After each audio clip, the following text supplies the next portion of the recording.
हमारे साथ केडियानॉमिक्स के फाउंडर सुशील केडिया जुड़ गए हैं। उनसे जानते हैं कि किन शेयरों में तगड़े एक्शन आपको दिखाई दे रहे हैं। Sushil ji, good morning. वो गोवा में आपने कहा था कि 1000 पॉइंट की रैली से पहले 1000 पॉइंट का ड्रॉप आएगा। अब काफ़ी बड़ा ड्रॉप तो आ रहा है मार्केट में। ये यहीं पर रुकेगा या फिर अभी और ड्रॉप बाकी है निफ्टी में? क्या 23,323, 200 बचेगा या नहीं? अनुज जी, देखिए ये कॉम्प्लेक्स सेटअप है, तो इसमें अगर पीसीआर इस चार्ट को निफ्टी की मेरे स्क्रीन से दिखा पा रहे हैं, तो देखिए कॉम्प्लेक्स सेटअप है। मैं अज्यूम कर रहा हूं कि शायद चार्ट दिख रही है। लेट मी चेक, चार्ट आ रही है आपको? हाँ जी, आ रही है। तो ये देखिए, ये यहां से हमारी जो बात हुई थी, एक बार 24,300 जाएंगे और वापस यहां आ जाएंगे, तो इसमें कोई बहुत बड़ा विज्ञान नहीं था। ये बेसिकली एक पैटर्न जो बन रहा है ना, ए बी सी, हो सकता है एक बार 23,400 जाके हम वापस 24,400 वापस आए और फिर टाइम पास करते करते थोड़ा सा टाइम या गुजार सकता है बाजार कि फिर से एक राउंड वापस 30,000 का दिखा दे। ज्यादा से ज्यादा ये एक लेग हो, फाइनल बॉटम इसी जगह हो जाए, एक या दो लेयर डर के। चाहे वो अब एचएमपीवी वायरस 20 साल से है संसार में, अब उसको लेके भय बना दिया, पीवीआर को कूट दिया। बेसिकली इंड्यूस्ड फियर का मार्केट मुझे लग रहा है। मैं रॉन्ग हो सकता हूं, बट अभी ये लग रहा है बस डरा धमका के बाजार माल छीन रहा है। इतना वेरिएशन हो जाए कि क्या तो हम अगले 7-8 दिन में 23,24, 23,400, 23,300 का बॉटम बना देंगे, या 10-12 दिन में एक बार और दोबारा से उसको दिखा देंगे। इससे ज्यादा की जगह नहीं दिखती है। उसके बाद मुझे गोइंग इनटू द बजट खतरनाक तेजी अपने बाजार में लगती है, और बजट के बाद भी ये तेजी आगे सस्टेन कर जाएगी। तो अभी से बजट वाले दांव खोजने हमें चाहिए। ये मैं स्क्रीन पे जगह कम है इसलिए 26,000 ही जोड़ रहा हूँ, क्या पता 27,000 भी हो जाए हम फरवरी के मिडिल में, फरवरी के एंड तक।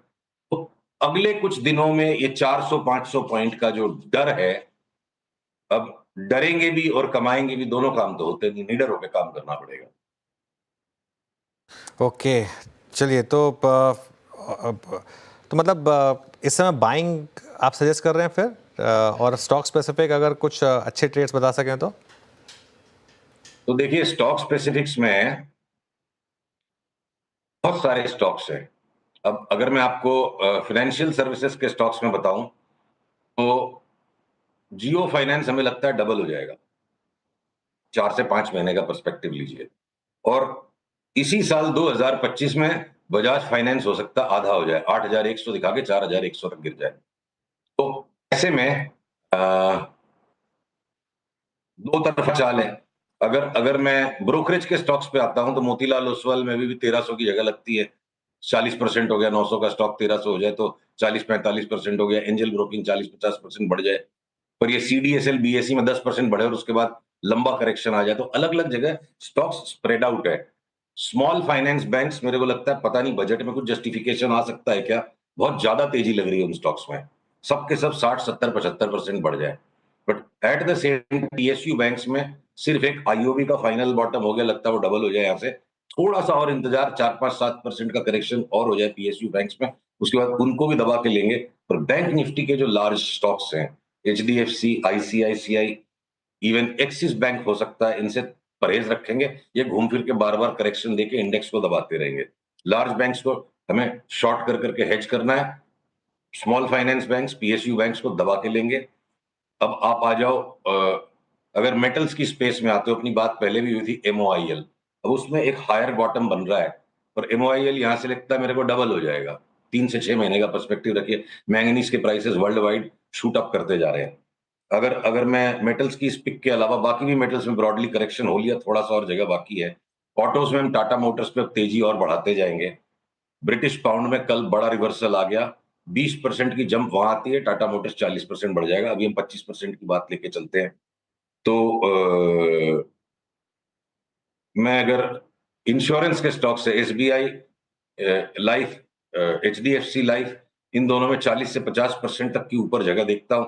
एलआईसी ऑफ इंडिया भी, एलआईसी ऑफ इंडिया भी 25 से 30% एक बार बढ़ जाए, तो रिलायंस ओएनजीसी मार्केट को सामने से लीड करेंगे। तो अनुज, आईटी के स्टॉक्स में एक ब्रॉड बेस्ड करेक्शन आ जाए कि वो घटे ही नहीं है बिल्कुल, और उसके सिवा इवन मीडिया के स्टॉक्स में जिनमें कुटाई हो रही है, थोड़ी देर पहले मैं सुन रहा था इनको अपने वीरू को कि पीवीआर को ऐसे पीटा जा रहा है, हो सकता है 1-2 दिन में पीवीआर का भी बॉटम बन जाए, वापस 400-500 रुपए की तेजी हो जाएगी।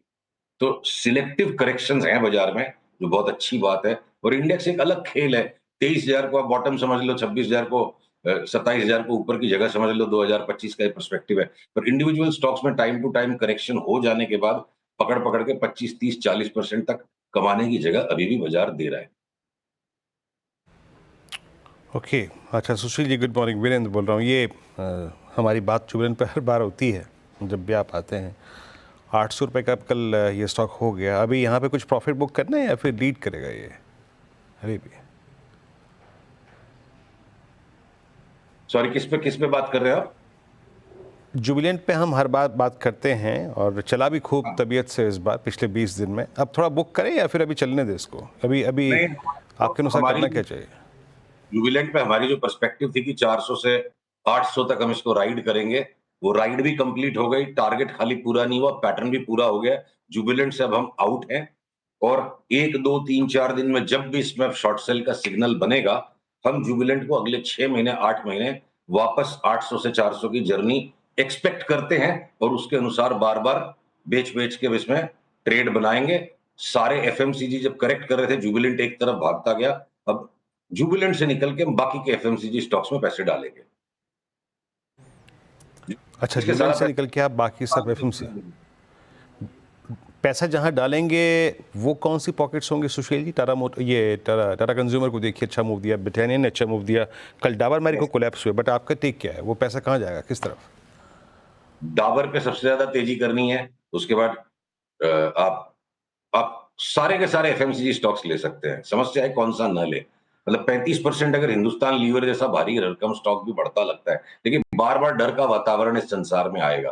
क्रूड में मेरे को लगता है फाइनल लास्ट करेक्शन अगले 5, 7, 8 दिन हो जाए, उसके बाद क्रूड एक तरफा अगर भागेगा $100 तक, तो कुछ ना कुछ संसार में समस्या पैदा होने पे भागेगा। और समस्या के माहौल में, डर के माहौल में एफएमसीजी बिल्कुल सेफ बेट है। सबकी चार्ट्स रेडी है।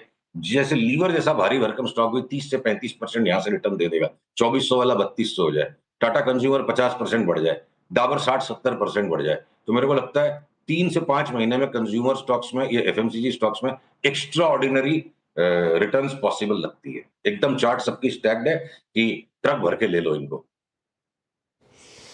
ओके, ट्रक भर के ले लो। चलिए अब एक जो एकदम 5 बैगर 10 बैगर कॉल कौन सी होगी इस समय? जैसा बीएससी आपने 2 साल पहले बताया था, ऐसा कोई नोवेल आइडिया? थोड़ा सा इंतजार करेंगे, इसको हम वेट एंड वॉच कर रहे हैं, कंसोलिडेट होने देते हैं। क्या पता और भी 15-20% तक नीचे घट जाए, तो प्री एम्प्ट नहीं करेंगे। मैं आपको नाम मेंशन कर देता हूं जो हमारे रेडार पे है। हो सकता है अभी भी घटे, वॉच करेंगे। जब फाइनल सिग्नल आएगा तब हम आपको कंफर्म करेंगे, क्या पता नेक्स्ट वीक या उसके बाद। पर स्पंदना फुर्ती फाइनेंस मेरे को लगता है, और कोई नई बात नहीं, पास्ट में भी 4 बैगर हो चुका है और फिर से पूरा पुल बैक दे दिया। तो हो सकता है स्पंदना फुर्ती फाइनेंस जब भी इसमें सिग्नल आएगा, अभी हम इसको तुरंत लेने के लिए नहीं कह रहे हैं, तो ये हो सकता है 300 वाला 1800 हो जाए, उसके लिए सिग्नल की वेट करेंगे।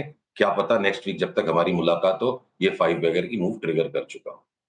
ओके, स्पंदना स्फूर्ति, जी हाँ, 1200 से स्टॉक 300 तक तो आ चुका है और कई लोगों का मानना है कि शायद वर्स्ट प्राइस में हो यहाँ पर।